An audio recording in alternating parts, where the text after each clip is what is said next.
The county likes to say the red line grade is closed after first ice, but gates only teach manners to people who had them already. My assignment was simple on paper. Walk the 2 miles of upper grade, snug the guard bolts at the overlook, pull any fake detours, and check whether the audits had crept this high yet. The snow up top was thin enough to lie about itself. Every patch of duff looked like it might hold for one more boot. I signed the log at 13:55, put the canvas evidence bag on the passenger seat, and took the climb slow in second. The lot at the winter gate held 2 vehicles, a Subaru with a roof box and the same tan sedan I've started to feel a signed paper temp tag. Trunk cracked to the safety like a mouth ready to answer. No one up front. Dome light on. A clipboard on the passenger seat like a pet. The kiosk glass still wore my brittle red. Tape across the edge. Good. 50 yards in. A brand new detour board appeared on a young hemlock-rooted letters. Arrow up a slope that hates ankles. I photographed the screws, still bright, left the plank where it sat, and stayed with the tread that 1,000 people taught the ground to be dot at the overlook. The mid-rail bolts had fresh socket chatter where our red paint stripes weren't. When I leaned, the rail whispered a little complaint, the kind of give that makes a novice step back. I snugged to, pinged the heads, and told the rail to behave out loud, because sometimes the only person who needs to hear you is you. On the end post. At knee height, a stainless reflector square I didn't remember from summer. Behind it, a pencil-wide hole that breathed the faint smell of new drills. I fished out a heat-shrunk tube with 2 clipped leads and masking tape under the shrink that read Relay 1, red line in neat block letters. Flux smell, bag, replace the square so the next actor keeps their line. The grade pinches after the overlook, into a S-curve that looks tame and acts clever. On the inside bank, a mirror tile faced the tread instead of the view. Under it, a coin cell LED blinked every 24 seconds. I took the timing, left it, and moved on. In the little saddle beyond the S, a tidy camp had sprouted on the bench like a catalog photo. Tarp tight. Guy Line's textbook, cooler centered on a stump with no melt ring. No prints between water and pad. Inside the tarp, no bag, no pad, just a USB hub. 3 labeled batteries, overlook, Sidley, spur, and a thin cable into brush where a steel box trail cam watched the approach. Not the game trail, dusk erased color in one sheet. Wind climbed the grade and started talking like it owned the place. From the gully below me came 3 clean whistle bursts, measured and patient. Reflex said answer. Training said answer right. I blew one long, one short, then called the catechism we drill into volunteers until they roll their eyes. Describe your water. Describe your slope. Tell me your trees. Over here, came back immediately, same pitch, wrong breath. I let the quiet get bigger than my curiosity and kept boots on tread that doesn't lie dot past the saddle. Someone had staged 3 cones across the path clean, reflective, set like stage marks. I towed them aside and kept my heartbeat boring. At the trestle cut, the handline bolts on the lower side were fresh chatter. The top nut on one stud had been backed off a quarter turn, theatrical. I tightened, painted a red bar across both faces, and finished the checklist in the book in the order the book gave it to me. Paper keeps your legs from making decisions your chest will regret. On the way out, the detour board was gone from the hemlock and screwed to a dead snag 30 yards upslope. Arrow flipped. The screws were warm to the glove. At the lot, the sedan idled. A drone heartbeat blinked at plate height above my tailgate, held steady, and drifted to the kiosk to stare at the tape seam like a critic. Under my wiper, the line that has become a season. Count complete. Proceed east. I called county. The deputy slid in quiet and parked nose out. He peeled a coin cell LED from inside the lot floodlight lens 24-second pulse. Same glue, same boredom. We walked the first quarter mile with lights hooded and cut 2 shin-high mono lines with bottle cap chimes taped in, muted little bells for anyone who walks wrong. Inventory, he said. Tired instead of angry. Not theft. Not yet. 2 mornings later, I came with a crew. We pulled 3 fake planks and left their screws in the holes so the trees would tattle. We thread-locked every rail bolt with a red stripe and wrote what we touched like lawyers would need to know. Back at the office, the evidence bag held the tube, the LED, a pocket speaker face down from under the stump, and the index card with the same patient pencil hand. The map on the wall gained another little square. I still sweep red line when the weather says we're done pretending. If a whistle won't tell me water, slope, trees, I let it perform for the wind. If a mirror blinks like a heartbeat, I count and keep walking. And if a neat card tries to put my truck on a schedule, I go the opposite way. First, small defiance. Big relief. The club wanted an extra pass on the Ghost Elk connector after a pair of hikers emailed about a ranger with a clipboard, asking them to list phone models and stovetypes at dusk. Ghost Elk is a misnamed ribbon of sidehill through fir and huckleberry. No elk in years. Plenty of ghosts if you're the kind who brings them with you. I left the service gate at 14:20 with a wrench, a handful of blue diamonds, and the canvas bag that has become a season-long pocket. It was the kind of cold that makes coffee taste competent. The first half mile was normal windthrow limbed and rolled, blazes scabbed with lichen, a grouse announcing its opinions from a salal thicket. Then the edit started. A scenic spur gives board had been screwed into a young cedar where the tread crosses a seep. The arrow pointed down to a cedar log I wouldn't lead a goat across. The screws were bright, the bark clean. 50 yards later, a fire detour plank appeared on a dead limb at chest height, arrow upslope into a stripe of loose duff. Whoever's staging this likes to test both obedience and fatigue. At the mid-bridge, the handrail nuts were fresh socket chatter. When I leaned, the rail gave a polite half-inch. I snugged 4 heads, painted red slashes on each, and heard the bridge settle back into honesty. On the near post, a stainless reflector square had been added at toe height. Behind it, the pencil hole and a heat-shrunk tube with tape labeled Relay 2. Ghost Elk. Flux smell. Bag. Replace. Photographed. The bench above the creek hosted a familiar museum. Tarp tight. Cooler centered, no footprints between water and pad. Inside the tarp, a USB hub and 2 labeled bricks, mid-trailhead, feeding a thin cable into brush toward a steel-boxed cam aimed square at the approach. Camps that don't sleep, equipment that doesn't camp. Dusk made the firs turn into cutouts. 3 clean whistle bursts came from downstream. I answered with 1 long, 1 short, and the catechism. Describe your water. Describe your slope. Tell me your trees. Over here, answered the creek in the voice of a recording. I didn't step off the tread. The creek said its own piece, rocks talking in a language that always tells the same truth and never in a hurry. In the kiosk at the trailhead spur. Behind glass I know I had sealed last week. A laminated safety audit sat where our map should.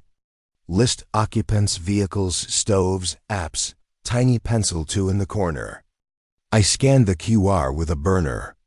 It shook my hand and did nothing else. Bag. Retape the glass with a new brittle line. Only a patient hand can cheat.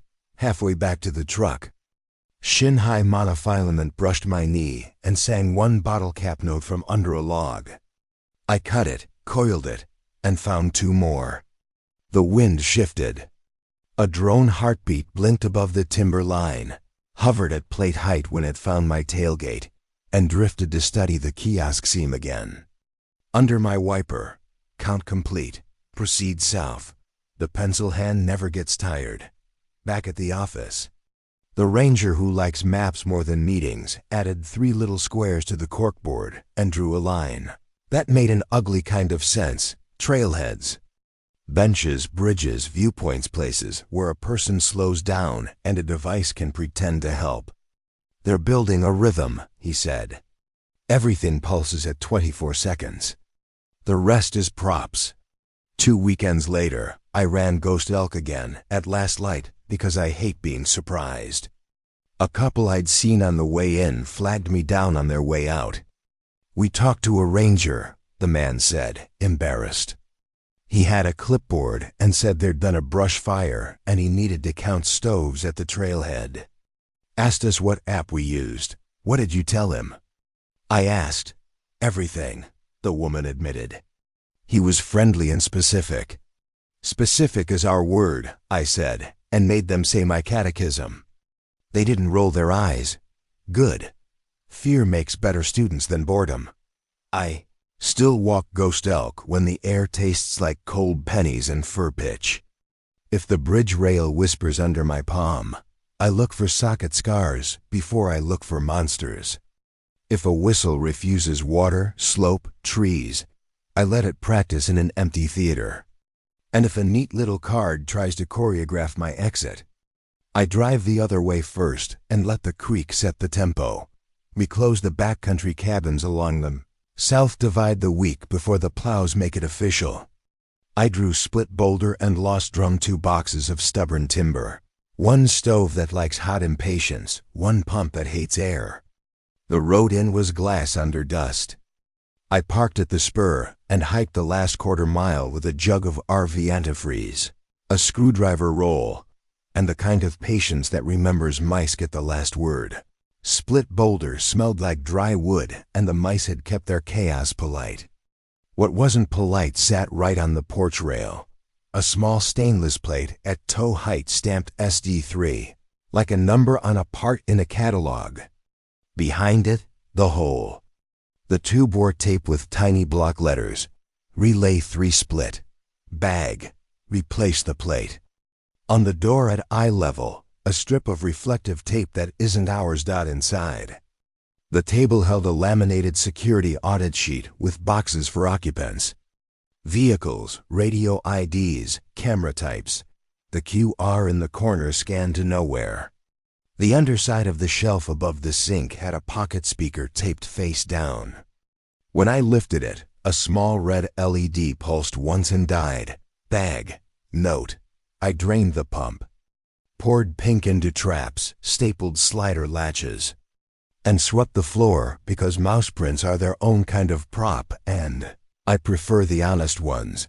I locked split and headed for Lost Drum with light already slanting into winter.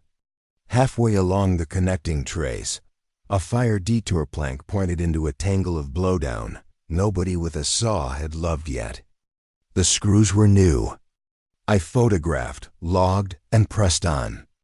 On a snag near the junction, a mirror tile faced the trace and a coin cell LED under it pulsed 24. I counted to make the anger go away.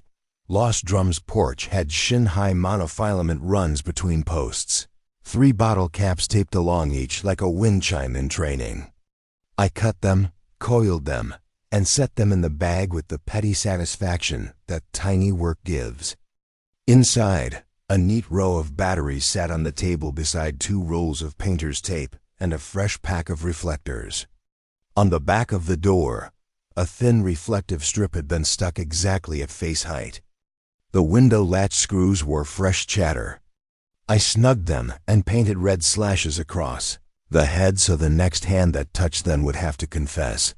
Dusk fell like someone dropped a lid. 3 neat whistles floated from the gully to the west. I stood in the doorway and answered with 1 long, 1 short, then the questions. Water, slope, trees. Over here, the gully said in a voice that forgot to breathe. I clicked the porch light off. The cabin became true again. Down the slope, a drone heartbeat blinked, hovered at the edge of my yard light, and then decided it liked my plate more than my face. It slid toward the road and left a quiet I could use. On the hike out, cones had appeared across the trace near the junction, bright, clean, ridiculous. I moved them with a boot and kept going. At the lot, The tan sedan idled with the dome light on. Under my wiper, count complete, proceed west. I drove east. The act loses power when the audience improvises. The deputy met me at the highway, and we doubled back. He peeled a coin cell LED from inside the floodlight housing on the cabin sign. 24, he said, like a diagnosis he was tired of giving. In the morning, the district posted a blunt sign on the cabin doors. We do not conduct equipment audits. Do not list your gear. Report. New signs QRS to the ranger station.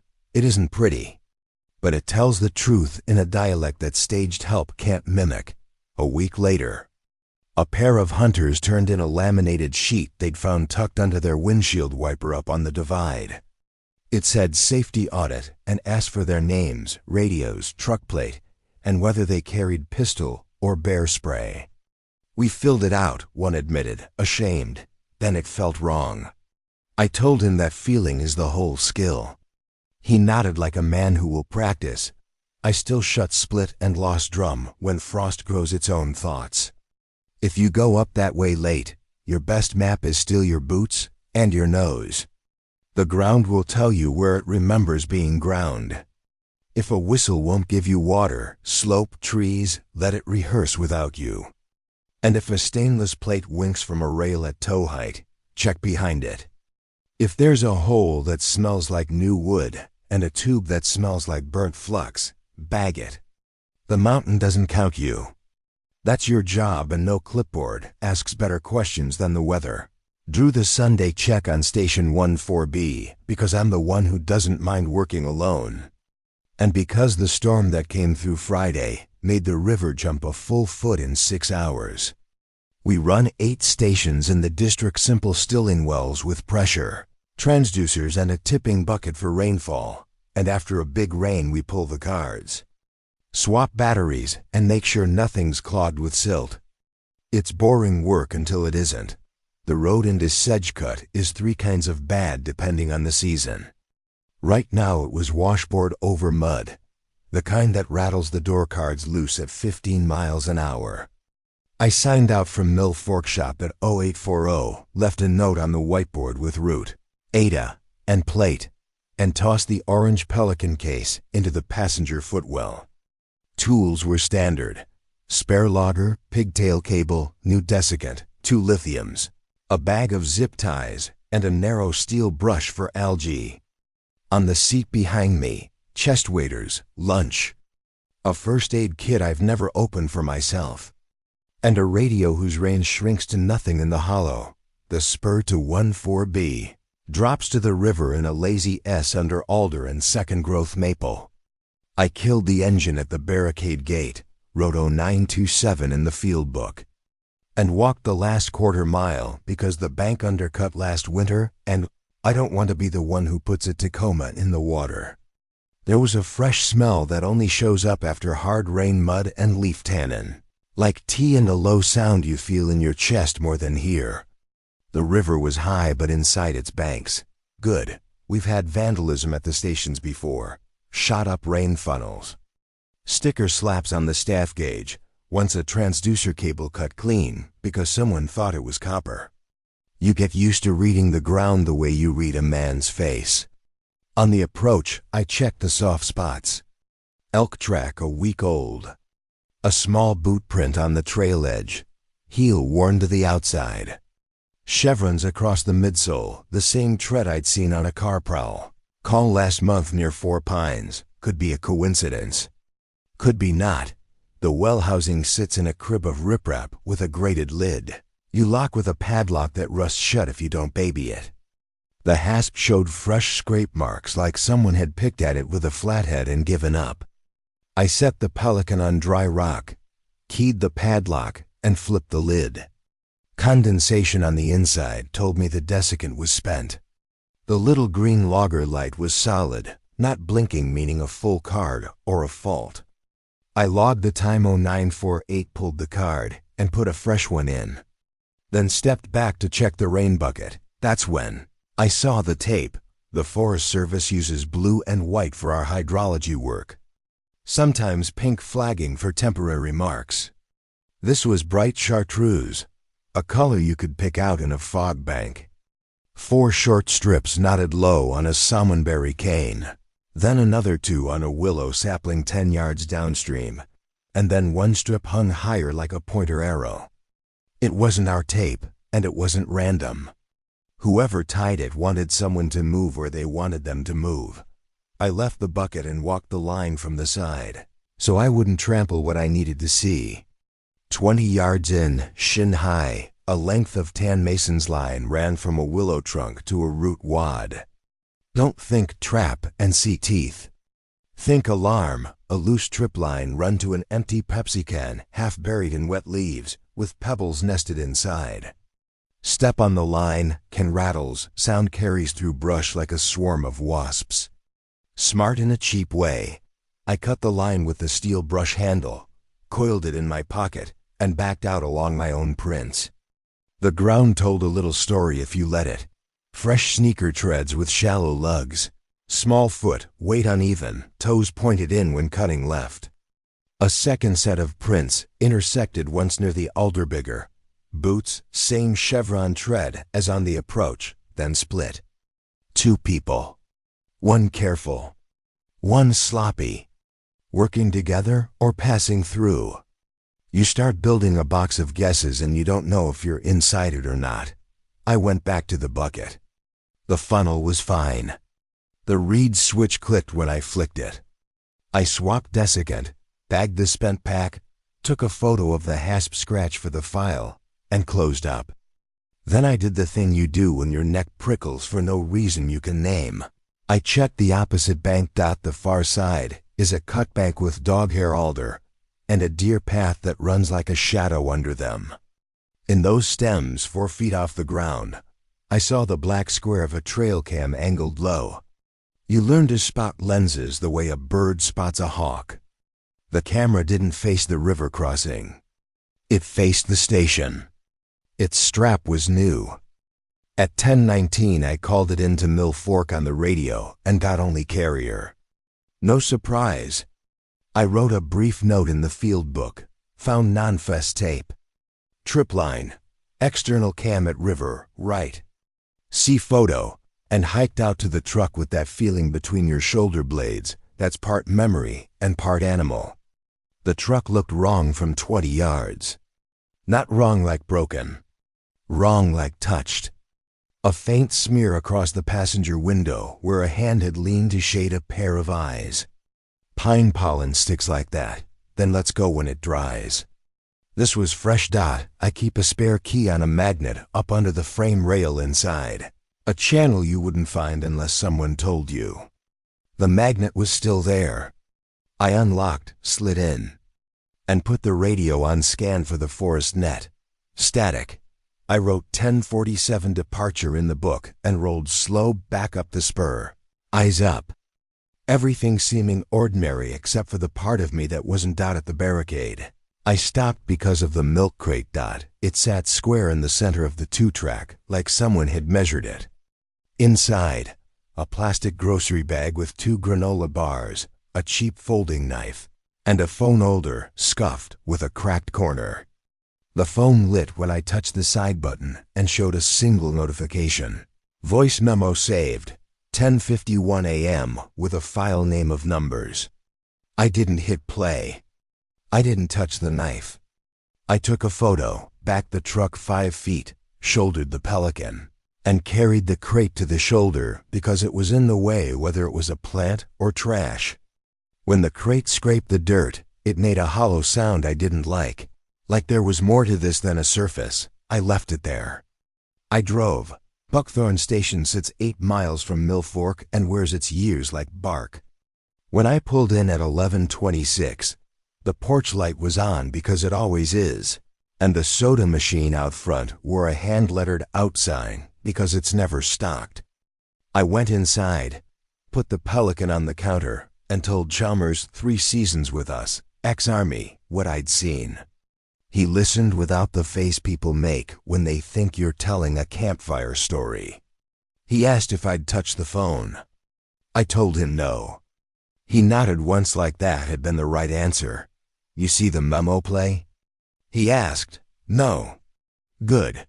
Couple districts over, they've had this thing folks leave bait phones. You pick it up, it starts recording. They harvest your voice later. Spoof calls to your contacts or worse. He took down the timestamps and said he'd call county. We've been getting reports, taped lines on Willowcut, cans on wire, calling voices. You did right not to chase the tape. We drove back in together in the county Tahoe because there's a thing you do right after you tell a story. Like mine, you go look while the prints are still sharp. Chalmers is good at seeing what's missing. He walked ahead of me on the spur and pointed at the milk crate without touching it. Seen this, he said. Always a snack. Always a knife. Knife reads like safety. Phone reads like help. He walked a circle wide around the crate and crouched. There, he said, and I followed his finger to the barely perceptible place, where the dirt had been brushed with something leafy to hide a second line. A taut tan cord ran under the crate to the ditch. In the ditch, partly under a fern, a second phone screen downwired to a piezo buzzer. Step on the crate, buzzer sings. Someone in the brush knows you stopped. Maybe knows you bent to pick up the bag. Maybe that's when they come out smiling. We left everything as we found it. County rolled up 20 minutes later. 2 deputies with the kind of calm that comes from seeing every shape of human mess. They photographed the line, bagged both phones with gloves, and asked if I'd walk them to the logger. We went back down, crossed at the riffle, and pointed out the black trail cam. The deputy took it down, popped the card, and slid it into a foil bag. Same brand we're seeing at pullouts, he said. Same script. Back at Buckthorn, the older deputy set the cracked phone on the counter and hit play on the memo. My voice came out of it twice. Hey, it's me. I'm at the station. Can you see me? Past me sounded like I'd leaned into the truck to say it. I'd said no such words. The deputy stopped the memo and locked the screen like he was putting a lid on something that smelled. Don't answer unknowns for a while, he said to me. If you do, don't say your name. Don't say yes. Folks have learned how to make you into a key for your own door. I drove home the long way with the radio off because I'd had enough voices. At a 4-way in Holler, I sat through a green because a silver sedan with paper tags sat too long behind me and because my hands told me to let it go first. It turned down the grocery street without signal. Maybe I was reading ghosts. Maybe not. The station card from 14B later showed a clean storm pulse and a 3-hour dip where someone had lifted the pressure line just enough to fool the reading, then set it back. A test, a proof they could touch the system and we'd see it. County didn't get faces from the cam. They rarely do. They did get 2 frames of a hooded figure turning a lens with a gloved hand and 1 blur of another person, standing watch where the alder thickens. That cheap green tape winking in the frame like a bad idea. I swapped the padlock at 14B for a covered hasp and moved the desiccant inside the logger box so you have to know what you're looking for. I added a whistle to my shoulder strap because sound you make on purpose is better than sound you can't trace. We pulled the old flagging around the station and left nothing but the staff gauge because numbers mean less to people than arrows do. I still like the Sunday check. The road is the same road and the river is the same river that teaches you to count seconds between riffle and run. But when I see tape the wrong color at shin height, I don't follow it to be polite. When I hear my name with my own mouth's vowels from a place where mouths aren't, I don't answer. And when the forest goes blank all at once, I don't tell myself it's the weather. I look at the ground where feet belong. Then I take 1 step wider than habit and I keep moving. Quiet's still worth it. You just pay attention. It was the 2nd week of October when I drew the late shift out of Buckthorn Station, the cinder block outpost where the forest road gives up pretending to be asphalt. My task list was plain. Check 2 closure gates. Swap cards in 3 cameras, and restaple washout placards the last wind tore loose. Cold rain had fallen all day, the kind that shakes leaves in sheets. And the road wore fresh ruts I could feel through the wheel at 15 miles an hour. I signed the log, took a pouch of zip ties, and left just before dusk because I'd learned in this district that you fix the visible mistakes while you still can and meet the invisible ones with a headlamp. Gate 1 was quiet, chain tight. The brass lock undisturbed. The creek below it ran brown but not angry. A raccoon print had fattened in the mud to look bigger than it was. The first camera hung on a cedar. The wind had leaned 6 inches since last month. I set my shoulder into it, snugged the lag bolt, popped the card. Routine. On the way to Gate 2, the fog made a slow wall in the swales. Thin enough to see through, thick enough to feel. I stopped at the trailhead spur we call Mill Bench, where people park when they're sure they're only going a quick mile in. The kiosk plexiglass had fogged inside. Someone had pinned a business card beneath the map.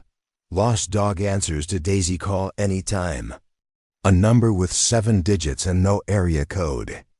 Nobody does that anymore. I took the card down and slid it into my pocket. The second camera sits opposite a spur path we closed after a landslide. It looks across the tread to catch off-hours foot traffic. When I opened the housing, the card wasn't seated. It wasn't missing either. It was slid partway out, like a careful hand had checked it. Then a careful mind decided to leave it close enough to pass a quick glance. I swapped it anyway and marked the time in my notebook. This job is 1,000 small times, and where they can prove something later. Gate 2 itself was fine. If you didn't count the log, someone had levered against the chain to test the hinge. I was zip-tying the placard. Road closed beyond this point. Washout, no turnaround. When I heard this sound that doesn't belong here. A digital chirp that isn't a bird and isn't the two-tone we use on radios. It came from the right side of the road, the dark side. Hello? I said, and I said it the way we're trained, clear, normal, like there's no surprise to it. The chirp answered twice, exactly timed, like a phone waking on a dark screen. Then a voice, help anyone? Bent flat by foliage and distance, but human, I took the beam down, not up. Light in fog is a wall you paint yourself. Off the gravel. The ground took my weight too easily. The loam here is so deep a person can set line and trip you into it. 6 steps in, the beam found a bottle nettle, new propped on a branch at chin height with the cap off. The mouth was lined with aluminum foil. That's a field expedient reflector if you want to bounce a headlamp. Or a noise funnel if you set a phone beneath it. Where are you? The voice said again, slightly wrong. Like someone reading from a memory of speech. I didn't answer. I listened. Behind the reflector bottle, a faint glow. A phone face down in a freezer bag, flashlight on low. To the left, shin high, a line ran between 2 saplings, tight as a guitar string. Someone had twisted 3 leaves into it to make a visible flag for themselves so they wouldn't trip their own work. 3 knots I recognized from a job I wish. I'd never had the quick release that tightens when you fall and stays when you pull. I backed out the way I'd entered. Heel to toe, beam low. There's a cadence people make when they think they're alone. I try to hear my own and remove it. Back on the road, I radioed the district phone. Possible attempted ambush setup at Gate 2. No contact yet. I'm standing by. Copy. The duty voice said. Do not engage. Units rolling your way from West Spur. I closed the truck door quietly and killed the dome light with a finger. In the rear view, I watched my own breath fog, then clear. 10 minutes is long when you're alone with smart quiet. Every too small sound wants to be the big one. Then I saw it. A stripe of light lower than a person's eyes, moving left to right through the trees. Not a headlamp. A phone screen held close to the chest. It stopped, then climbed. The person stooped, reaching. When the beam touched the road, it found the sign I'd just stapled. The light tipped, reading it like a book, then went out. I let the horn chirp once. Not a blast, just enough to say, yes, there's a truck here. Yes, somebody's awake inside it. The light didn't return. The trees were trees.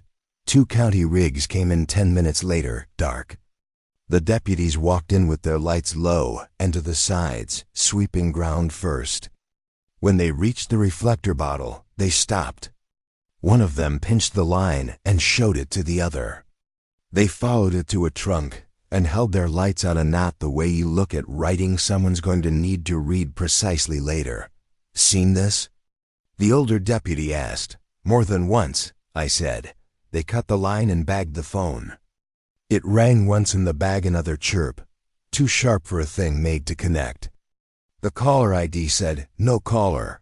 The younger deputy turned his head to listen without moving his eyes. That's a good habit in the woods.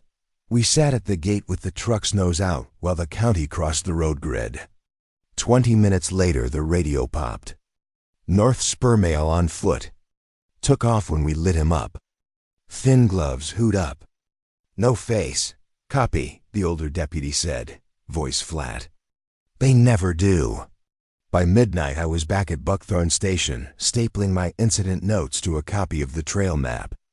I printed the stills the camera did catch. A hand in a thin glove reaching toward the housing. A shoulder with a patch of fabric darker than fabric should be, like oil wiped fast with a rag. We added 3 more zip ties to the kiosk and tacked a fresh note below the mountain lion placard. Unofficial lost dog cards have been found. If you see one, give IT to staff. I slept on the cot behind the front desk that night, not because I thought anyone would try the door, but because sometimes you balance a place's ledger by staying in it. Around 2 a.m., a car rolled slow past the lot and stopped just beyond the porch light. No plates, a paper temp in the window corner. The engine idled, then quit. The dome light didn't come on when the door opened. Whoever it was sat a while, either watching nothing or trying to be something. Then the engine turned over again, and the car left. Quiet like practiced. The next day, County texted a photo. A coil of cord, orange thumbtacks, and a camp spoon in a Crown Royal bag with dirt in the seams. They'd found it under a log not 50 yards from Gate 2. No prints, no ID, no face. The deputy added, "Tell your folks to keep doing what they're doing." There wasn't anything to be proud of. But I took the words anyway. Here's what I put in the memo we emailed to ourselves when these runs start again. If the woods go blank all at once, it might be a storm cell, or it might be a person turning off the sound. Don't answer a voice unless you see a mouth. Keep your beam low in fog. Look for the helper flags tied for the person who said it, not for you. And if you find a phone on in the woods where it shouldn't be, bag it and back out. Most nights, this place doesn't care you exist. That's the gift. But there are people who treat the forest like a room with no locks. We learn their knots. We learn their cadence. We move anyway. Because quiet is rare and worth safeguarding. The listing called it a writer's cabin, a one-room place with a propane heater and a porch that looked across alder and fir to a thin ribbon of creek. Shoulder season pricing made it feel like I'd tricked the world. I packed groceries for 3 days, my old steel thermos, and enough coffee to dissolve a man. Then drove the hour and a half of 2-lane to the spur road that always looks like you're trespassing, until a mailbox says you're not. The caretaker met me where the county stops grading. He was in his late 50s, wiry, with boots that had done time at another job. He handed me a key on a loop of bank line and said, "If the heater hiccups, jiggle the regulator and stand upwind. If the radio squawks, it's the volunteers checking gates. Nobody else back here." He said it in the tone you use when most of that is meant as comfort. The cabin was exactly what it promised. 1 bed, 1 table, one shelf of mismatched paperbacks, and a window with a view that made time feel like a rumor. I boiled water, ate noodles, and watched evening let itself in. The first night the rain came in long strings, and the roof made the right sounds. I slept hard until 2, when the wrong sound woke me. A click at the latch followed by nothing. It wasn't wind. It was intent. I lay still and let my eyes adjust to the rectangle the window cut in the dark. No silhouette crossed. I told myself it was the woods swelling. Old houses talk. The brain does too. Eventually, I slept that morning, found the door fine. The porch boards were darker where they had pulled water, but there were no prints except my own, until I stepped into the muck by the steps and saw a seam of loam that had pressed, then unpressed. You learn to see the negative space a shoe leaves when someone steps too close to not leave a mark and then changes their mind. The line curved to the side window and stopped beneath it. The glass held a clean oval at eye height, the kind a breath leaves if you put your face close to see whether anyone's home. I walked the area like a slow investigation. Behind the cabin, on a cedar at shoulder height, a trail camera had been screwed in one of ours, judging by the weathered strap. It was pointed at the yard, not at the game trail it used to watch. I slipped the card. Inside, the heater made it soft, even sound. Everything else made a different kind. I hiked the road a mile to get bars and called the caretaker. "Anyone else on the schedule?" I asked. "Nobody with a key," he said. "You want me to swing by?" "I'm fine," I lied. "Just wanted a sense." "Lock the hasp on the porch door," he said. "Bears have learned handles. Other things have too." Back at the cabin, I set my own small alarms the way you do when you don't want to make it obvious. A coin at the top of the window frame that would fall if the sash lifted. A mug balanced on the inside knob. I slid the table a handspan toward the door so the shadow would look wrong if someone's light came through. Then I wrote for 4 hours because that's what I came to do. At dusk, from the porch, I heard a baby cry. Not right next to me, down the slope, thin and intermittent. The sound carried like a trick. Anyone who spends time out knows foxes can sound like grief, and cougars can sound like something you want to save. This wasn't that. It was too clean. The same 3-note pattern, the same pause. A loop. I stepped inside and killed the lamp. Through the curtained edge I watched the backyard for the thing the sound wanted me to be. After a minute the cry stopped. In its place, a smaller sound. The barest ring of metal ticked by a line. I opened the door quiet and saw it, a length of light cord tied low between porch post and stump, with a cheap bell taped to it where I wouldn't see, only hear. If I'd rushed to the edge to peer down, I would have clotheslined myself and rung the bell for somebody else. I cut the line and pocketed the bell. I didn't sleep that night. Around midnight, the radio on the shelf, a little weather box the caretaker left, crackled once, then went dead. A minute later, crackled again with a voice that was nobody's. "You good in there?" it asked.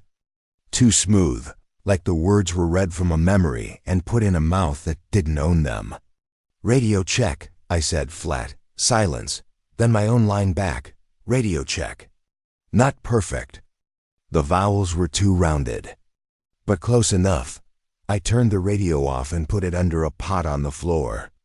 I took the hammer from the wall and set it by the bed because I'm not a hero and a hammer is a thing you know how to use. At 2:13 a.m., the knob turned. The mug tipped and clinked against the door. The knob turned again and held. Whoever was there had time, patience, and sleeves that didn't rustle. I said nothing. There is power in not playing. The knob released. Footfalls went off the porch, not hurried. I waited 5 slow minutes, then stood and looked through the corner of the curtain.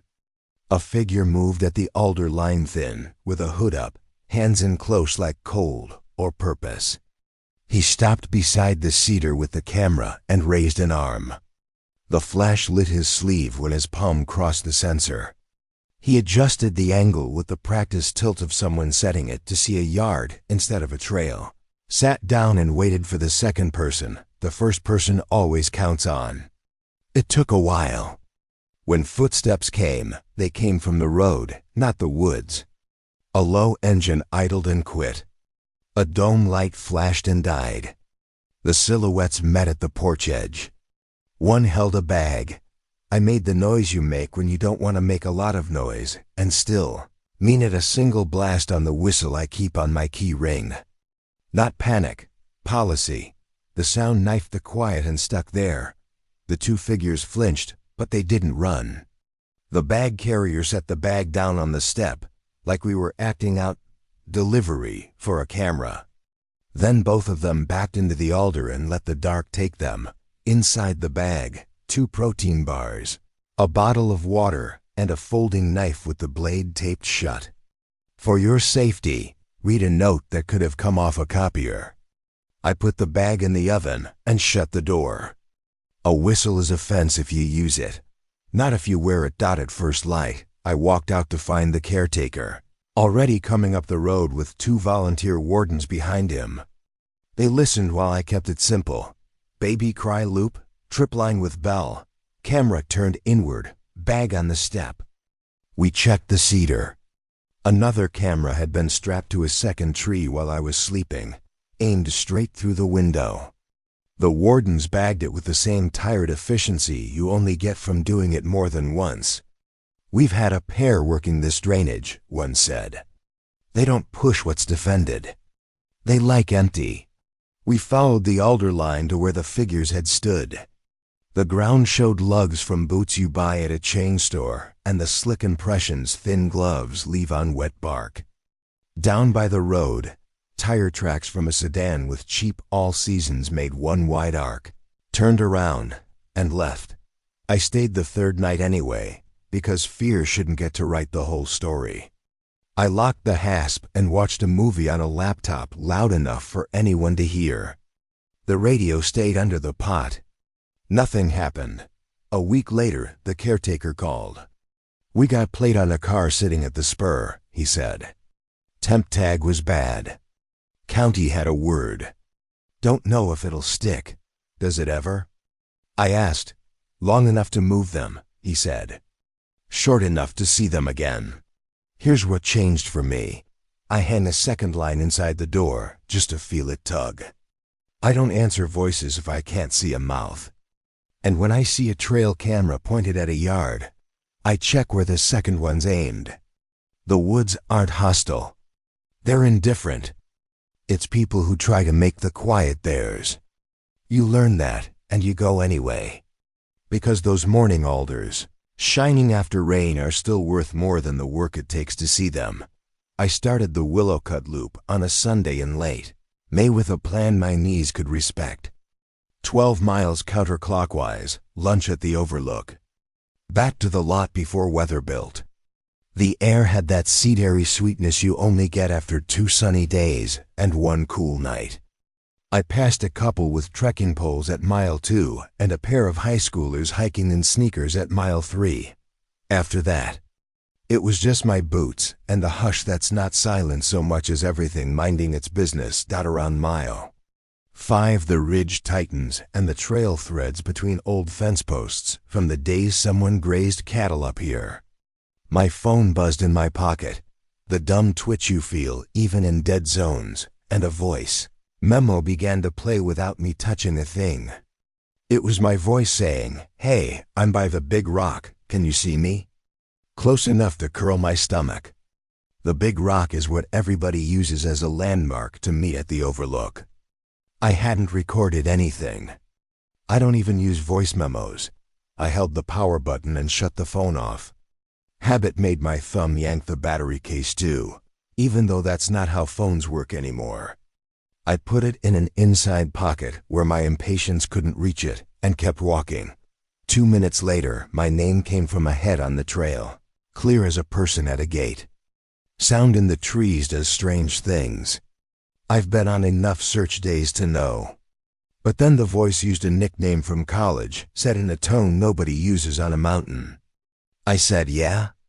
Because reflex owns you before you own it. A second voice behind me answered, yeah? In the same cadence, a beat late, like it had recorded me and played me back. I didn't speed up. I didn't stop.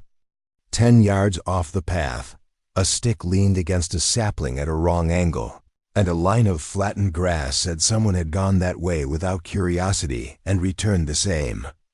On the next post, a fresh notch had been scraped with a blade, the kind of mark you make when you're rehearsing where to tie something you mean to put up fast and take down faster. Farther on, a plastic grocery bag hung from a branch by its handle, looped in a way that looked like signal, not litter dot at the overlook the bench was occupied. A man in a gray hoodie sat with his back to the view. The hoodie had a dark patch on the shoulder like it had been wiped on a truck bed. Hey, I said from a polite distance. Hey, I'm by the big rock, can you see me? He said in my almost voice. Not perfect, too smooth on the vowels, but close enough to touch bone. He didn't turn. The pose said, casual in a careful way. Footsteps came up from the south spur, 2 sets, a little off from each other. 2 teenagers in cotton hoodies jogged into the clearing. They did the half-step adults don't remember learning, the one that says you've seen enough to know when a seeing is wrong. One said hello. The man said hello back in a woman's voice that sounded like a voicemail recorded in a stairwell. The kid laughed because that's what you do with wrongness when there are 2 of you to cut it in half. Then the man stood. He was wiry and older than I'd guessed. His hands were careful, the kind that have spent time with wire or carburetors. Mind helping me lift something off the back of the bench? He asked. The left kid took a step. The right kid laid a hand on his sleeve and shook his head once. I stepped out and waved like I knew them. Sorry I'm late, I said, giving my voice the relief you use when you want strangers to think you're expected. The man looked at me for the 2 seconds it takes to inventory risk. Then he smiled an inch too late and said he'd left his watered-down trail. He walked past without brushing, took the north spur in an easy, loose stride. We all faced the view like we were doing what you do there. When he was gone, I told the kids I'd walk them to the junction. I didn't say why. They didn't ask. 10 yards beyond the bench, we found a light cord coiled, near a fence post, and a little bag with 2 bars and a folding knife in it. The kind of bait that reads like, someone was nice. We kicked the bag under a log. At the junction, 2 district volunteers were stapling a fresh closure notice to the spur that slides each spring. I told them about the mimic voice and the notches. The older one nodded the way people do when a thing they've already named gets handed to them from a new angle. He radioed a ranger to swing the loop. He didn't make a joke. He said thanks like it was work we were all doing. The kids peeled off toward the lot. I kept moving counterclockwise because changing your plan for fear is a currency I don't like to spend quickly. The trail gained a contour bench and followed it under a run of basalt. In the shade, the air cooled enough to change how sound traveled. From downslope, my name again. From upslope, my name overlapped by a half beat. I didn't answer. A whistle you blow becomes a line.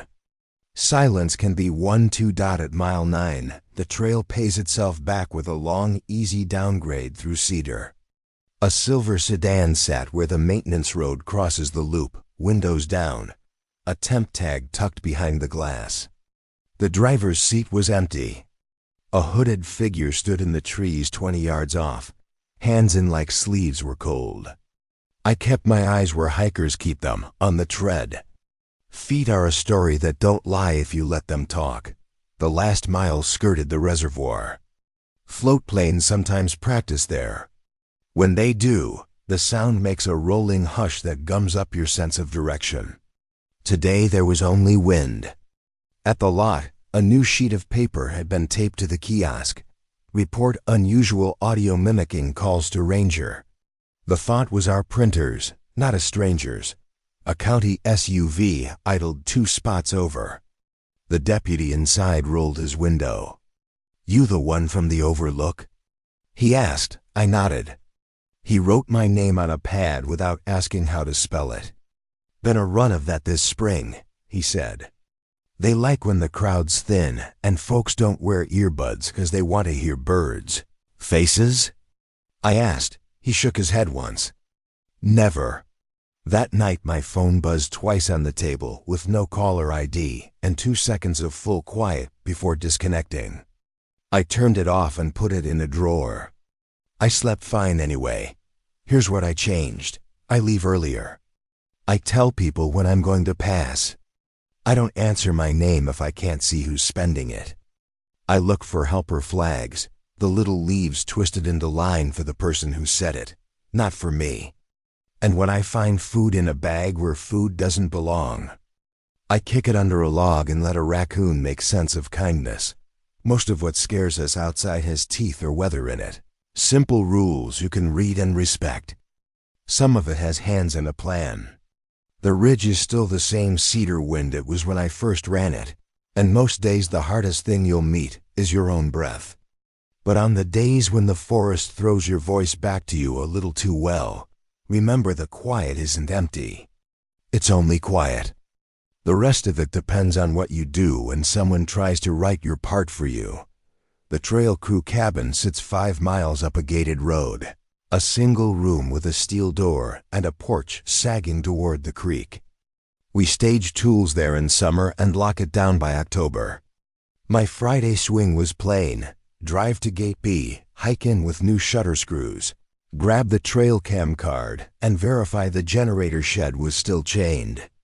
Back at Buckthorn Station I signed out a radio, spare lock, headlamp, and one of the cheap motion alarms we sometimes hang at shoulder height, just to make ourselves feel clever. The gate chain was intact. Paint still scuffed from the last time someone tried bolt cutters.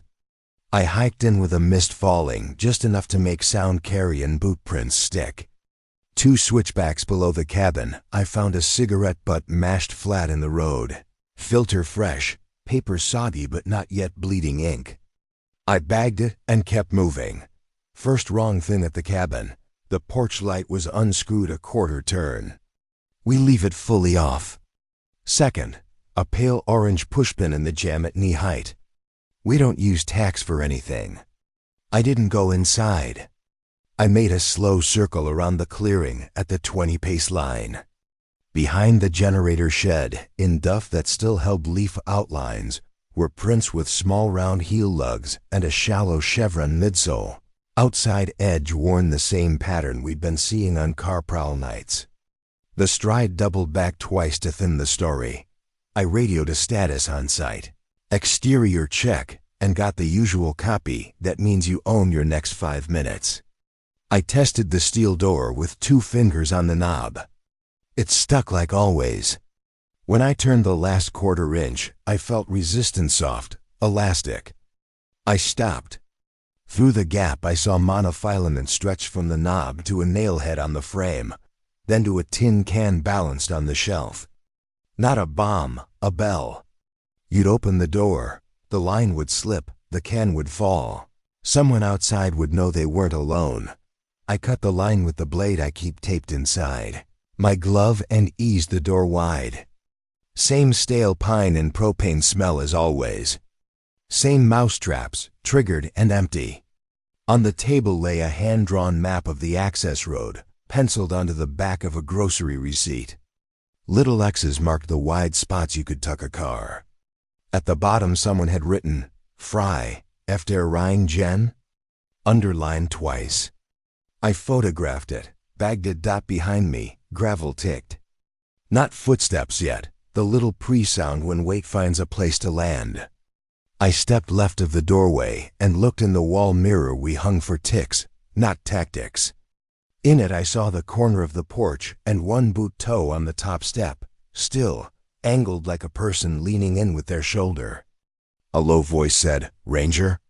And used my first name like a neighbor. The cadence was off too even, no breath on the consonants. A half-second later, a second voice, farther back, repeated the same word with the same timing. Playback. I didn't answer. I raised the radio to my mouth without moving the rest of me and squeezed twice. Our quiet come to me. That isn't in any manual. No reply yet. The boot toe eased back. The porch boards flexed once, then again. Retreat measured and non-theatrical. I waited long enough to learn nothing, then hung the motion alarm inside the doorframe at shoulder height, pointed out. If they came back, I wanted something between us to talk first. The generator shed still wore its chain. The padlock had new scratches like someone tried an old key anyway. In the brush 10 yards off I found a tote tucked under fir boughs, zip ties, a little drone in a foam cutout, and a roll of reflective cord. No wallet, no names. I photographed, zipped it back up, and left it where it lay. Sometimes the best bait is patience. Someone else has to eat. Light went gray early. Rain thickened. I swapped the trail cam card under the eave and checked the last month's shutter screws, 3 loose. 1 missing, replaced by a wood screw not from our bin. Hands had practiced here, on the hike out, at the first switchback. A drone rose from below the road and held a polite distance at eye level. Fist-sized, rotors whispering.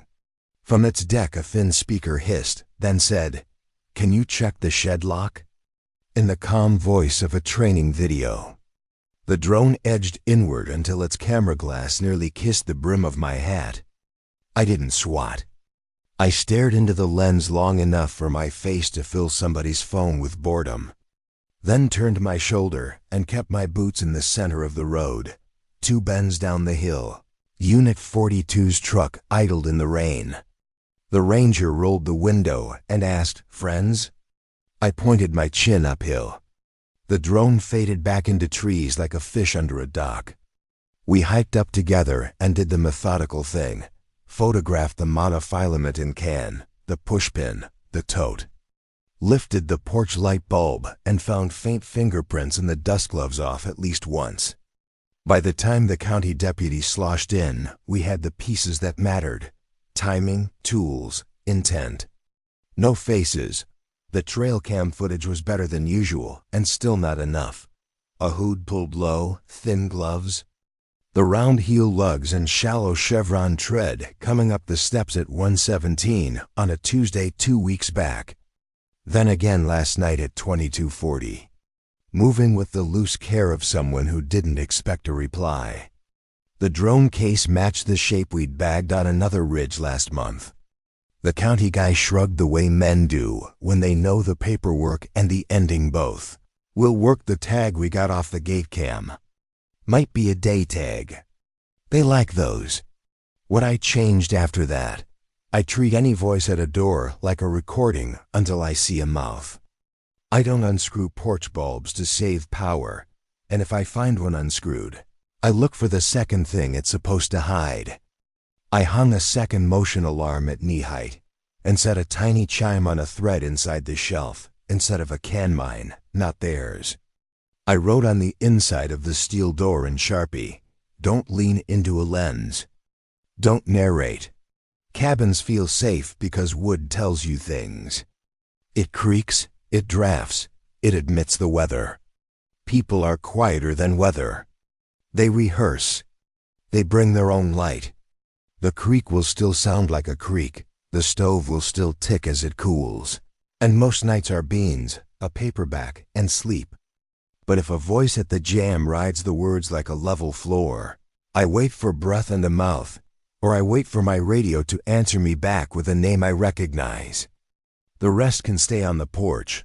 Blue Lake Spur closes with the first big dump, but locals still skin 4 miles up to the Forest Service hut on fair weather windows. It's 4 bunks, a table, and a cast iron stove that makes liars of forecasts. I pulled duty to check the propane, inventory the med kit, and swap the guest log before the next storm. I left the plow berm at noon under a sky that looked honest and reached the hut at 3 with light to spare. First pass inside. Broom hung where it should. 2 empty fuel canisters in the bin, 1 full logbook on the shelf. Second pass outside, ski tracks cut to the outhouse and back. Boot tracks circling to the lee side where the wind lays a drift you can sit out of. The boot pattern was narrow with long stride, toeing out a hair, right heel worn. It went past the fire ring, around the back window, and stopped at the corner where a person could watch the door and the spur both. I lit the stove, cracked the frost off the shutters, then heard the low whine of a snow machine die and come back far below, then die again. 5 minutes later closer, the sound cut and a voice climbed the trees. "Hey, anybody at the hut?" Male, 20-something if you had to guess. Open vowels. I went to the door, but didn't open it. "Yup, Forest Service." "You okay?" He took a beat. "Think I'm lost. Sled died. Phone's dead. Can I come in?" "I'm freezing." I checked the window slit.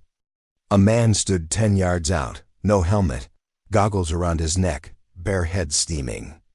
He wore a hoodie under a camo shell, jeans tucked into rubber boots, not how you dress to ride a ridge. His hands were empty, too empty. No gloves, no helmet in them, nothing he might have actually been using. "Stay there a second," I said, and pulled the guest log. Last entry, that morning 2 splitboarders, their note cheerful about the wind scouring the lake. "No machines. What's your machine?" I asked through the door. "Polaris," he said. "Blue one. What model?" I don't know. My buddies, he went to get help. I'm alone." He turned his head as he said it. People often do when they lie. I checked the side window. In the trees 30 yards off, I saw a second person, profile only, crouched in the drift line, watching the door. I didn't say anything into the air. I keyed the radio. "Dispatch, Blue Lake Hut, possible stranded rider. Another party in the trees. Request County." "Copy," came back small and far.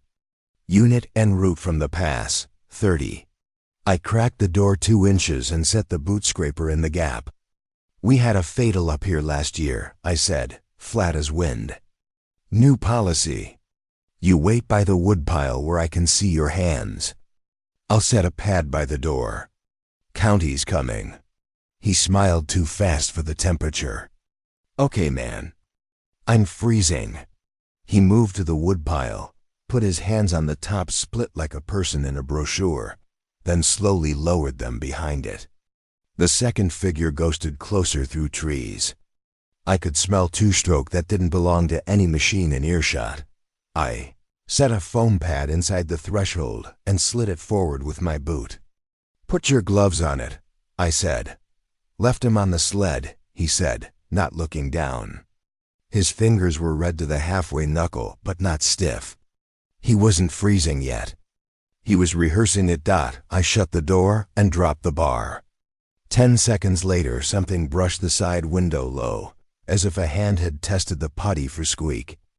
A minute after that, a soft bump at the back wall where the first bunk sits. "A told you so" from someone who'd measured the inside once. The stove ticked. The wind fretted at the eave. After 5 minutes, the voice outside tried the tone friends use. "Hey man, you got cocoa or something?" I'm shaking. "Got a med kit and a radio," I said, and announced on channel again, louder than necessary. "County, subject at hut. Holding perimeter. Subject responsive." The crouched figure melted back into the timber and drift lines on a track that wasn't the fresh boot line from earlier. It was a compressed, careful path, practiced. The person at the woodpile shifted and finally put his hands where cold demands, under his arms. He could wait or he could go. He chose to wait. Headlights threw against the trees. 25 minutes later, county deputy on a wide-track sled, followed by our own patrol machine. We brought the subject inside under their eyes. He warmed too fast for someone who'd been in real trouble, color climbing into his skin like a lie. When asked for ID, he patted all the pockets people pat when they don't actually carry a wallet in the woods. His name came out like he'd picked it from someone else's glove. "My buddy," he started, and stopped when the deputy said, "We'll go meet him." "Where's the sled?" They checked the spur. No sled. Just a parked machine a half-mile down with its headlight off, and 2 printed plates zip-tied to the rack, one front, one back, both temporary, both the kind you peel and stick. A second machine track cut down into the trees toward the lake and faded where wind takes memory. It always does. We didn't arrest anyone. There wasn't a crime we could write as one yet. County took statements, logged temperatures, wrote down the way the first man said Polaris before blue, and the way his jeans were damp at the cuffs but dry above, and how his hands weren't shaking until he decided they should. They escorted him down the spur.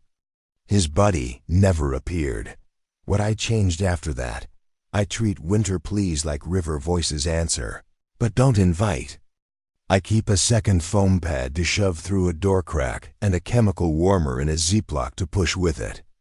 I hung a bell on a thread inside the back window frame so my wall tells me before my ear does. I wrote a rule on the hut log's inside cover. No one comes in fast. Not even you. The hut will stay what it is, warmth you make, pine resin you smell, a tiny loud world inside a quiet, enormous one. Strangers show up in winter for all the right reasons. Some show up with hands too empty and stories too smooth. I can still help. I can still boil water and call county and keep the stove honest. I just don't let a script turn my door into there. Plan. Switchyard is the kind of roadside campground people love because it's close enough to town for breakfast and far enough that you can hear the river instead of traffic. In October, we run it self-pay. I draw the dust check, swing through, collect envelopes, note plate numbers. Make sure the water spigots aren't left to freeze overnight. At the kiosk, a man in a canvas jacket studied the fee board too long. His car sat by the hydrant silver sedan, no plates, just a temporary tag in the windshield corner. He didn't turn when I pulled in. "How long you staying?" I asked. "Just looking for a site," he said, not looking. His hands were empty. No pen, no envelope, no map. His shoes were shop clean. Site 14 was occupied. A solo backpacker's small tent. A bear can on the table. A book face down. No car. The trail to the river leaves from behind it. I wrote occupied on the clipboard and kept moving. Loop B had 3 family rigs. A dog who announced me, and a truck with 2 bikes worth more than the truck. On the far side, a cheap trail camera hung on a bungee around a cedar at knee height, pointing not at a game trail but at the spur where people back up to get out and leave their tailgates open. I took it down, popped the card, and slid it into an evidence sleeve. Half an hour later, I swung back past Site 14. The backpacker was still at the river. At the table sat a new item, a plastic bag with 2 granola bars and a pocket knife inside, placed dead center. A length of light cord tied the bag handle to a lower branch. At shin height, a second line ran from picnic table leg to fire ring rock, barely off the ground. If you approached the gift like a person does straight on, you'd trip. If you bent to catch yourself, you'd be at face height with whoever stepped out from behind the cedar with their hands already decided. I took photos. I cut the shin line, pocketed the bag, and stepped behind the cedar where hands had polished the bark. A second trail cam was zip-tied there, lens on the table and the tent both. I bagged that too. In the needles were 5 fresh cigarette butts and a narrow boot tread with round heel lugs. The same pattern again. The man from the fee board drifted down the loop at a casual pace, eyes doing the work his feet pretended not to. "You the host?" he asked, friendly enough. "Ranger," I said. "Host is off duty. Quiet up here?" he asked, scanning the tent like a shopper. "Tonight it is." He smiled without picking a feeling. Good for sleeping. I nodded and let silence be the thing between us. He moved on, hands in jacket pockets, past 3 sites. Then out the loop without ever looking at a fire ring or a view. The backpacker came up the trail 10 minutes later. River wet on his pants, hands red with cold. I stepped out and kept it simple. "You got anyone swinging by tonight?" He shook his head. I showed him the cut line, the bag. He swallowed once and looked around the way people do when the map of their world redraws itself on them. "I thought self-pay was safe," he said. "It is most nights," I said. "Move to a site by the families. Sleep with your headlamp in your hand. If someone leaves a gift, leave it for me." I called County and the duty ranger, gave the neat version, and waited at the kiosk. The silver sedan with the temp tag sat at the highway turnout, engine idling, headlights off. When a sheriff's unit rolled past on the highway, the sedan pulled away slow, turned at the gravel pit, and never came back. We ran the cams at the station. The bungee-mounted one held 2 hours of nothing and 3 useful seconds. A hooded figure kneeling to tie the shin line. Gloved hands, headlamp off, moving with practiced economy. The cedar cam caught the same figure placing the bag. Then a second person stepping into frame to adjust the knot with fingers bare. They didn't look at the lens. They never do. What I changed. Self-pay season gets a walkthrough on foot, not just a drive-by. I carry a small, bright whistle and a spare headlamp for people who don't think they'll need one. I tell solo campers to pitch near families and to leave a note on their dash with their expected return time, even if they think no one will read it, because I will. Most October nights at Switchyard are s'mores smoke and kids riding bikes. Too fast around the loop and river. Noise that erases everything after a while. But some nights people use kindness as hardware. They hang a gift. They wait for hands. You can still love the river, the cedars, the cheap wooden table with initials burned into it. You just learn to step around what someone else set for you and let your own habits be the lock the place doesn't have. It was the second week of October when I drew the late sweep out of Fork Run Station. The spot where asphalt turns to rattle and then to mud. My tasks were simple in the log. Close 2 gates, swap SD cards in the ridge cameras, and flag a washout that kept pretending it was fixed. I signed the sheet 1842 and rolled out in the district, Tacoma, with a tote of placards and a thermos that smelled like every other ranger's thermos. Rain had come hard the day before. Leaves lay matted in wide, slick shingles, and the ditches ran the color of tea. I did gate 4 first. Slipped the lock through twice like we're taught, so nobody stacks washers and fakes it. Closed. Then eased up to mile 11, where the road hairpins and cell service fades to old ghosts. The ridge cameras sit chest high on fir bowls, a little higher than a curious elk's nose. I'd swapped 2 when the forest went blank. No owls, no soft drip from the canopy, just that emptied-out hush you feel like pressure behind your ears. I told myself weather does that. Then a nursery rhyme, thin and wrong, floated up the road in a child's voice. If you're happy and you know it. The last word fuzzed into static. People ask why we carry 2 lights. It's because the first one dies when your hand shakes.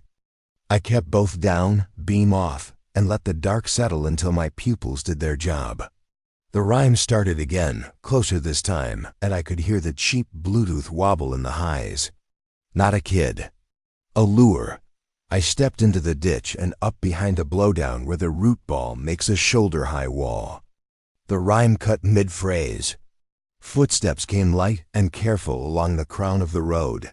Someone who knows you listen for gravel pops and avoids them.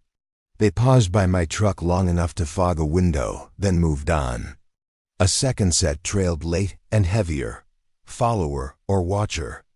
We've had a string of car clouds at pullouts. A pair working weekends. One walking camps to see who travels light and another waiting at the road. The log notes use plain words, but you learn the pattern. I thumbed my radio to low and clicked once our nonverbal, okay. If I clicked twice, dispatch would call. 3, they'd ping the nearest unit. I kept it to 1 dot when the footsteps faded. I cut across the switchback on a deer trace and came out 30 yards above my own truck. The first figure stood where the slope flattens, hood up, headlamp off. He shifted, and the reflector tape on his shoe winked even in the dark, cheap running shoes, not boots.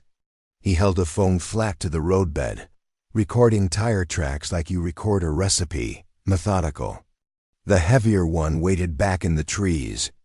I could just make his breath steam when the wind gave me his angle.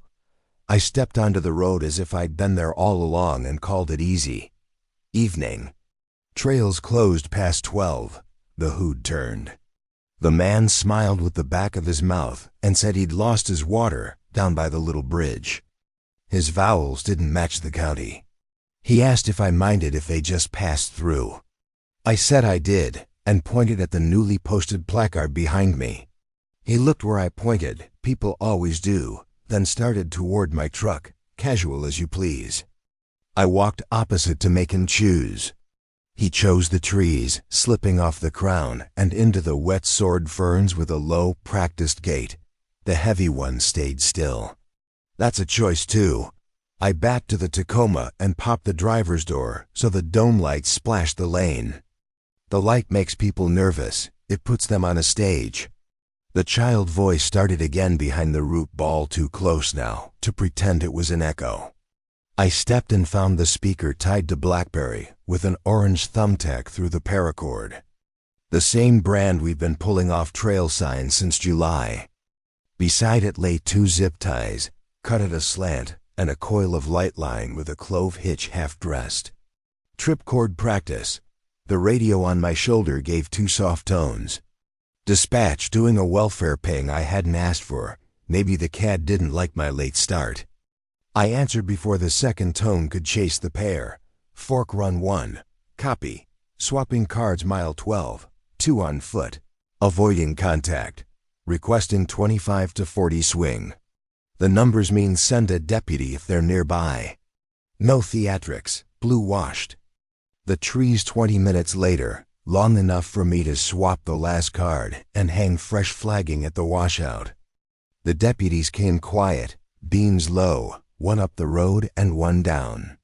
They found another speaker, a pocket full of orange tacks, and a length of cord knotted to a twig at shin height across a narrow bit of trail. Nothing meant to injure. Everything meant to startle and steer. They love the quiet hours, one said. The way you talk about weather.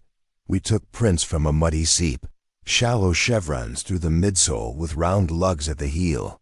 Outer edge worn someone with a bad knee or too many miles on cheap soles. The deputies took the SD cards. I wrote my notes under the hatch by headlamp, the page going damp at the corners. When I shut the light, the forest exhaled like it had been waiting to speak. On Tuesday, Detective Marsh called to say the ridge. Camera had caught 2 figures at 1857, hooded, headlamps off, one carrying a coil of line and a grocery bag, with the shape of a folding knife at the bottom. They didn't catch faces, we rarely do. He asked if we'd had campers spooked off site. I told him about the kid voice, about the reflective shoe tape, about the habit of pausing by the driver's window long enough to fog it and see if anyone twitches inside. He didn't laugh. He said thanks, and it sounded like he meant it. People think the woods are out to get you. Most nights they don't care you exist. It's the people who use the quiet like a room with no locks you watch for. We've added a line to our pre-weekend talk at the trailhead kiosk. Hang your keys on a carabiner inside the bag. Crack windows on the far side, not the driver's. Don't leave voice prompts active on your phone. And when the forest goes blank all at once, don't tell yourself it's only weather. Check the ground where feet belong. Move your camp before dark. I still swap cards. I still flag washouts that will be back by Friday. But I don't chase voices anymore. I let the stage lights do that for me, and I write it down so the next ranger knows the song. The year I turned 40, I promised myself I'd stop pretending my knees could do what they used to. So I traded trail runs for long, slow loops, willow cut. Ridge is my favorite 12 miles if you don't cheat. The kind of trail that smells like cedar and keeps the highway hum in your head even when there isn't one. I left the trailhead at 7:10 with a reasonable plan. Counterclockwise, lunch at the Overlook, and back before the weather built. 2 groups were coming out as I went in, the polite nods you give and then forget. By mile 4 the forest had the green, underwater look that always makes me walk softer, like a guest. At the fence post section, old rotted cedar stubs from when somebody grazed cattle up here, I felt my pocket buzz. No bars. The screen showed a voice memo cueing itself. It was my voice, or close. "Hey, I'm by the big rock. Can you see me?" The words lagged, a half-second off like a bad dub. I don't use voice memos. I shut the phone down and pulled the battery case because old habits don't die. They just wait their turn. 2 minutes later, my name came from ahead on the trail, calm and clear. I know what wind does in wire. This wasn't that. "Yeah?" I answered before I could stop myself. From behind me, the same word came back in my own tone, a beat late, like someone had recorded it and hit play. I didn't leave the tread. 10 yards off, a stick leaned at a wrong angle, and a path of flattening pointed where nobody walks by chance. At the next fence post, fresh shavings bright as bone at the base, notch cut, line tied and untied.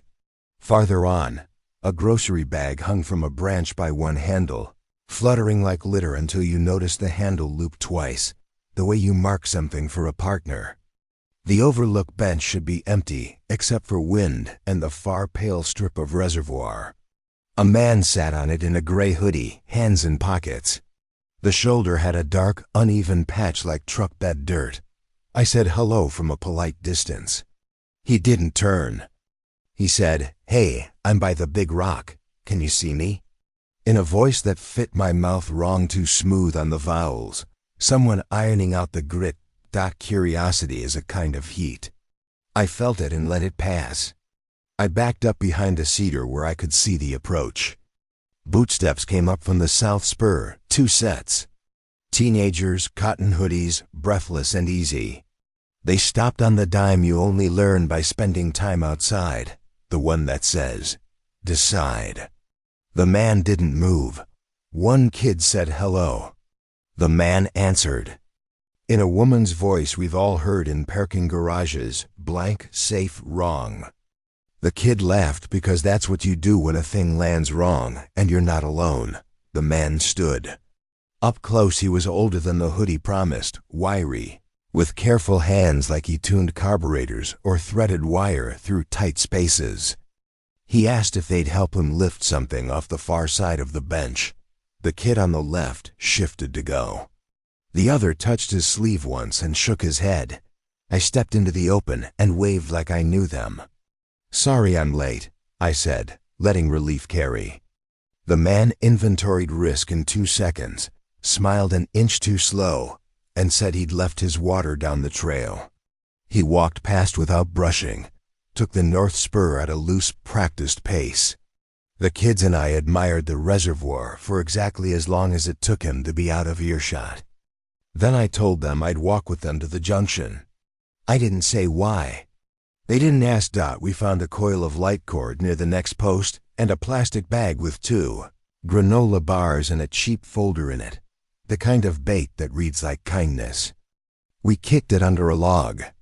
At the junction, 2 district volunteers were stapling a fresh closure notice on a washed-out side trail. I told them about the mimic voice, the notches, the bag. The older one nodded like he was lining up old information with new. He radioed for a ranger sweep without rolling his eyes. At the trailhead, a silver sedan idled with the windows down. No plates on the bumper, just a temporary tag slouched behind the windshield. I wrote the number down without telling myself a story. I drove home the slow way, staying behind trucks on purpose. My phone buzzed twice that night with no caller ID and 2 seconds of silence before disconnecting. I turned it off and put it in a drawer with the battery case off, like I used to do when I traveled for work and didn't want hotel Bluetooth to remember me. I still walk Willowcut. I leave earlier. I don't wear earbuds. I tell people before I pass. If someone calls my name and I can't see their mouth move, I don't answer. Most of what scares us out there has teeth or weather in it. Some of it has hands and a plan. The ridge is still the same wind through cedar as it was when I could run the whole loop. Most days the worst thing you'll meet is your breath on a climb. But on days when the forest throws your voice back just a little too well, remember the quiet isn't empty. It's only quiet. I took the caretaker job at Alderline for the shoulder months because I like pine smoke and steady chores. It's not a resort, 6 cabins, a gravel loop, a dock that groans in the first cold. After Labor Day, the family's thin and we close 2 cabins a week until the snow makes decisions for us. My tasks: drain lines, bleach traps, stack wood, and make sure the place looks inhabited enough that bored people keep driving. That Sunday, the last renters in cabin 4 turned in their keys early and mentioned hearing a drone. Late and seeing a guy with a flashlight near the dumpster happens. Shoulder season is when the lake draws more quiet than company. And quiet attracts people who use it like a room with no locks. At dusk, I did the usual. Chained the dumpster, looped the gate but left it open for my truck, and made one last pass with the leaf blower, because sound says someone's home. The wind came up out of the cove, and the trees made that long, low crowd sound. I cooked on the hot plate in the office and read the logbook. 2 mentions in the past week: car without plates idling at turnout, and voice near cabin 2 calling a dog's name. No dog booked. Around 11, the porch motion light chattered. Moths, I thought, until the door handle flexed once and then again. Slow, patient pressure, the kind that checks for a lazy deadbolt. I stayed still and watched the peephole go dark, then light, then dark again. A phone camera lens will do that when it hunts. I keyed my radio 2 clicks, and stepped back from the door so whatever he thought he was filming wouldn't look right. Feet scuffed on gravel. Someone walked the loop and checked cabins 1 and 2, the same way handles, not knocks. I waited until the sound slid toward the dock before I killed the lights and cut the angle to cabin 3, moving in the grass. The dock boards creaked, then steadied. A drone lifted from the cove and drifted at roofline, lights taped. You can still hear them if you've ever flown one thin. Mosquito whine, especially when they push into a breeze. The drone nosed toward cabin 4 and held a window. A figure in a hoodie stood 3 cabins down, phone up, thumbs doing that flight app twitch. Another shape lingered near the loop gate, a lookout who pretended to smoke but didn't draw. I let them film an empty room long enough to set their appetite, then hit every porch light from the office breaker. The place lit like a row of refrigerators. The lookout flinched. The pilot put the drone down fast and walked casual toward the gate. Casual is a costume. It always fits a little wrong. I met them at the gravel with the clipboard and my caretaker voice. Gates close at 11. If you're meeting someone, it won't be here. The pilot smiled without teeth and said they were looking for their aunt's place and thought this was county. The lookout's eyes kept finding the office door, counting. I pointed them back up the hill and made a show of writing their car's make, even though there were no plates, just a temp tag sagging behind the windshield. When they rolled, they didn't roll far. The idle whine settled in the turnout by the cedar snag, the place you park when you still want the view. At 1:20. The motion light at cabin 2 tripped 3 times in a minute. I walked the loop with a bucket and a plunger, the caretaker costume for not alone, and listened. Voices carry on water. A woman's voice said, "He's asleep," and then a man's voice said, "Good." in the flat tone of a voicemail you'd rather not hear. I cut behind cabin 2 and found the window screen eased out of its track and set gently in the rhododendrons. On the sill, 2 orange thumbtacks and a wedge of plastic meant to hold the sash. A length of light cord lay coiled like a promise. We have a rule for nights like that. You don't play hero, you play witness. I backed to the office, shut off the breakers row by row until only my porch stayed lit, and called the county. They came without siren, tires crunching like they belonged. 2 went to the turnout and 2 walked the loop with shoulders turned sideways, lights low. The way you do when you don't want to spook someone into a sprint. They brought back a kit bag from the cedar snag, a pair of thin gloves, a folding knife with the kind of blade you buy in a gas station, a coil of paracord, and a Bluetooth speaker jammed with sand to keep it from rattling. The deputy held up the speaker. "They like voices," he said. "Baby cries, lost hiker, dog names. It's a lure, not a soundtrack." I slept in the office chair with the radio clipped high so it wouldn't dig into my ribs. At dawn the lake lay gray and slick and the dock wore a print of a knee at the edge, where someone leaned in to see if anything was tied up. I walked the loop and found where they'd waited. A bare spot in the duff with 2 cigarette butts pressed straight down to hide the brand, and a patch of mashed grass at a view line where you could watch cabin 4 through branches without being seen from the porch. Behind the woodpile at cabin 3, I found the drone, wrapped in a towel and slid in like a loaf of bread. Either they stashed it to come back or dropped it when the lights washed them. The sheriff's office took it, along with my camera card and a page of notes that looked like any ranger's page. Times, weather, direction of wind. They called 2 days later to say the temp tag belonged to a car bought cash 2 towns over, and the name on the sale didn't match anybody. They had footage of a figure walking the loop with a phone in a low cradle, camera up, recording handles. No faces, we rarely do that. We added a line to our shoulder season spiel. Check your window latches. Don't post the view from your cabin until you check out. If someone knocks after 10 and calls your name from the dark, don't answer, tell them you're calling the office, and then do it. We started lending out door wedges and those little travel alarms that scream when a handle moves. Noise you control is a fence. People think cabins are where the old stories live: lanterns, wolves, the rest. Most nights are splinters and smoke and the comfort of a kettle going. It's the human parts you watch, the hand that tests a latch, the drone that holds a window, the voice that sounds almost like someone you know. I still like the quiet. I just like it louder at the edges now.